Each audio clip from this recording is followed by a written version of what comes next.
What's up, you guys? Copter here with another video for you. We all know Alex Jones. He's a major conspiracy theorist who lines up with most of the viewpoints of the right wing of politics. Anyone who's ever been near an internet device has definitely heard of this guy. He's the putting chemicals in the water to make the freaking frogs gay guy. Honestly, if you have never heard of him, or if you're ever bored, just search on YouTube Alex Jones memes and you'll be entertained for at least a couple of hours. So Alex Jones has been in the news recently because his case with the Sandy Hook situation has finally made some progress. Here's a pretty quick summary of the situation. Alex Jones, like I said before, is a conspiracy theorist. He takes events that happen. Sometimes these events are very well documented, sometimes they aren't documented so well, but no matter how documented they are, Alex Jones comes up with some kind of spin on the event and theorizes about what really happened. Along with being a conspiracy theorist, Alex Jones also sells vitamins, supplements, minerals, and other health-centered products to fight all the chemicals in the government-provided tap water and all the poisons that the food processors put into the packaged food. One of Alex Jones' conspiracy theories was that the Sandy Hook shooting never really happened. He said that the news agencies all came together to create a fake news story to circulate around the US in an effort to give a boost to liberal politicians' effort to push more gun control on US citizens. This is usually how Alex Jones' conspiracy theories go. The theory could definitely be true, but usually what's lacking is hard evidence, which is the case for this situation too. Alex Jones said it had to be fake because one of the parents of the kids who were shot and killed was seen laughing right before they did an interview with a news agency. It's definitely a weird situation for the parent to be in, a horrible situation. Maybe he was laughing as a way to cope.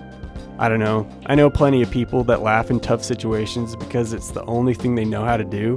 But then when you sit down and talk to them and start asking them specific questions about what they're going through, reality finally hits them and they start to cry and tear up. And obviously, there are many other reasons why Alex Jones questions the media. One of those is how blatantly obvious the media companies are trying to push certain narratives. The 2016 election with Donald Trump versus Hillary Clinton is what really opened up my eyes to this.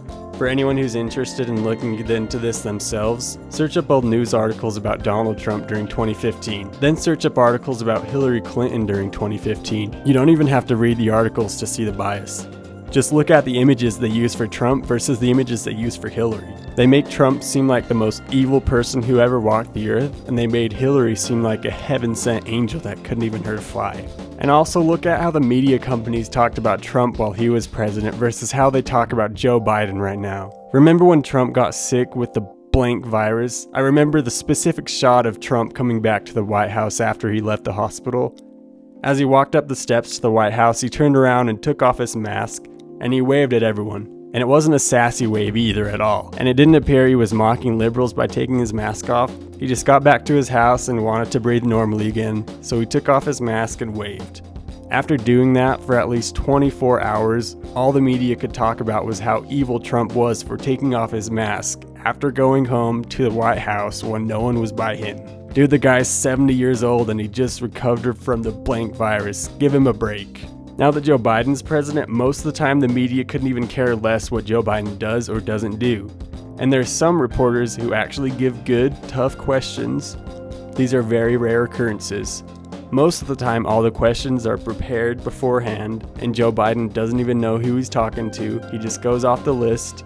The questions are pre-prepared. And remember when Joe Biden fell down the stairs while he was walking up the airplane? I don't remember the specific article, but I remember seeing a headline like, Joe Biden is 100% fine after tripping. I remember when Trump got bashed for walking slowly down a ramp. Do you guys also remember when Biden and his wife, Joe Biden, went to a memorial to do a photo op? The news reporter commenting on the live stream described Joe Biden as putting a protective aura around the fallen victims. Man, the double standards, they're just too obvious for me. Alex Jones understands this bias too. And this is where his conspiracy theories come in. Everything that the news media complex dumps out, he tries to draw the narrative to why what they're saying is a big lie. I don't blame Alex Jones for thinking Sandy Hook is a story that's fake. I honestly believe that if the media companies wanted to create a story like this, they could easily. And I think this because they fake stories many times. Here's another crazy thing, you guys. As I was doing the research and prep that I did for this video, I searched in Google, stories faked by the media. Look at all these results. 19 real events caused by fake news. The 10 most viewed fake news stories on Facebook. Video fake news believed more. The majority of these stories are liberal biased. The search I entered wasn't tricky at all. I wasn't trying to trick Google. I was looking for stories faked by the media, exactly like I searched, not stories about fake news. Then when I search this in DuckDuckGo, it pulls up these stories. 25 fake news stories from the mainstream media. 12 fake news stories from the mainstream media. This website's bringing up stories with a more conservative bias, but it's actually what I was searching for. It matches the search. You should be aware that the search results in the stories that are showing up on your screen when you enter search, they're actually being manipulated and put on your screen by an algorithm created by certain people who want you to think a certain thing. I feel bad for Alex Jones. I don't think news agencies, especially independent ones, like Alex Jones, should be muzzled. This goes directly against the right to freedom of speech and the freedom of the press. I definitely feel bad for these families who have to go through this. I wouldn't wish this on my worst enemy. But everyone should have the right to speculate and give their own idea on what they think happened without worrying about facing legal penalties and being shut out of the public square.